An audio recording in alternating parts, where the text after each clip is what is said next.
some of these questions, but I'm going to give Paul a chance to talk about a subject that's dear to his heart, which is his own business, because I was quite interested. Ben's just explained basically how commercial radio works, and we did narrow it down a little bit, and that's why I didn't want to unfairly or misrepresent you, I should say. But Paul, what model are you working on with Amazing Radio and Amazing Tunes? Well, it's a different model. And I mean, it originated with me sitting thinking about the very same technological developments we were talking about before, not so much in the context of the delivery of music, but in the creation of it. And thinking about the fact that my MacBook Pro now has on a copy of Logic Pro, which I think can do 96 tracks, simultaneous recording, and is infinitely better than any professional recording studio I ever worked in when I was a session drummer in the 80s, 70s. I can't remember, when I was at school. I used to do sessions when I was at school. And the fact that that allows more people to recapture music, and because more and more people are trained to a higher standard, you can create and deliver, you can create and capture music and get it in a form that people could potentially listen to more easily than ever before. But the problem is you can't get it to anyone to listen to it. So we started thinking about how could you provide the bit that's hard to do, which is the distribution online, and we set up AmazingTunes.com to do that. And the idea was, let's try and be fair to musicians and give them the vast majority of the revenue. 70% of download revenue goes to musicians. And let's frankly copy Last.fm in terms of a lot of the way that works in terms of rating and recommending, because that then allows you to find stuff. Because if you can't find it, there's no point, it's going to be there. So, for example, in AmazingTunes.com, you can put in the name of a band that you like, and it will then suggest new songs with people who are not that band, because we have no signed music at all, but who are influenced by that, or who other people have said sound a bit like that and so on. So it's a way of finding music. So it first of all developed online, and more recently, I'm not quite sure when, but I know it was fairly recently, you started to broadcast on DAB as well, yeah? Yeah, so we launched it in 2007, really, and discovered that it started growing and people started adding music. People we'd never met, never talked to, we had no marketing budget. We just built it around the corner in Grey Street. We had a guy with a PhD in maths who worked out the algorithm for how all the recommendation would work.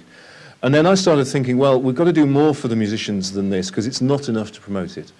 So given my background in radio, I thought, well, if we could have some way of having a real radio station that's properly on the proper radio, rather than just being online, that, because people have radios and they have cars, maybe not with DAB radios in them, and they have kitchens with radios in them, that's a way to get more people to it.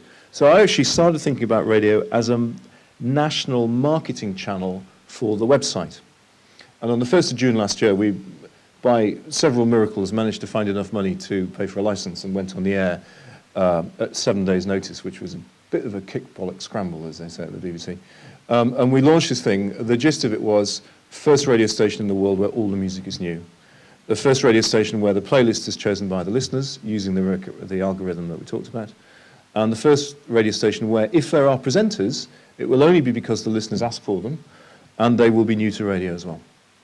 And it went bonkers. I mean, I've never, in all my working life, I've never known a reaction like the one that we got from the 1st of June. I mean, literally on the 1st of June, we found that the statistics on AmazingTunes.com leapt skywards, because people, even though we had no PR budget, people heard about it, worked out how it worked, went to their computers, registered, and started trying to influence what was happening. So again, let's look just briefly at the detail of how it works, which is how is the playlist, the records that get broadcast on the DAB station, how are they chosen? Just tell people that. They're a product of the activity on the website.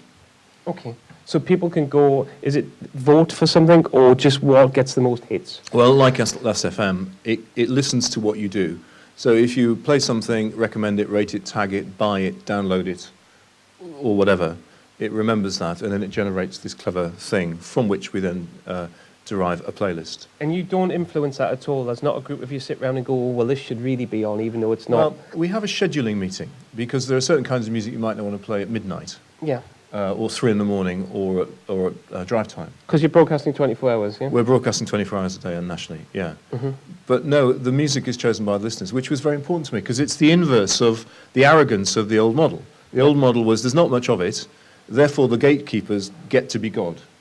And I thought, I don't see why I should be God in this day and age, in a new media world where there's more music than ever before, and actually a lot of access to it as well. Why don't we say, I sound like Nick Clegg now, don't I? Why don't we allow the world to decide what should be on the radio? Because it's much more democratic. So that's the idea. And actually, a lot of the early reviews in the Sunday Times and The Guardian and Time Out, they used words like democratic and stuff to describe the whole idea. Okay, well, we'll see if anybody agrees with Nick later.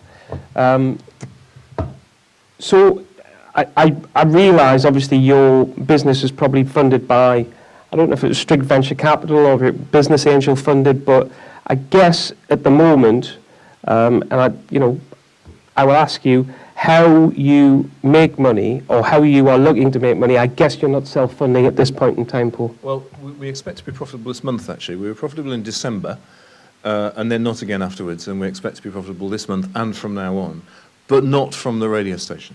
Okay. I mean, in a way, Amazing Radio is a national marketing channel for something else.